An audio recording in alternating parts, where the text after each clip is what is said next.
So, yung message ko sa mga taong gusto maging content creator, tama na, ang dami na nang. Charot. Maubusan na kami ng brand. Charot lang! Tama na. Charot lang. Sabi nga ni Hilly kanina, there's room for everyone. Correct. Yung ba sinabi mo? Parang Yes. ganun, something to that effect. Pero ang ma-advise ko lang is, kung paano ka umarte with your friends, yun yung ipakita mo sa camera, yun yung ipakita mo sa audience mo. Because somebody na nanonood, yun yung mararamdaman nila. Parang lang siyang kaibigan. Kasi nung nag-start ako before, nung hindi pa uso yung TikTok, nagtatry ako mag-vlog, tapos English yung vlog ko na. Ay, wow. Kadiri, parang gusto ko American maging konyong vlogger. Sobrang kadiri talaga. Obviously, hindi siya pumatok.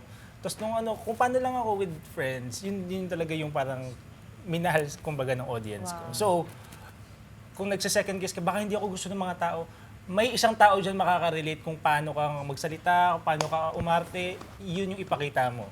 Tapos lalaki yan ng lalaki.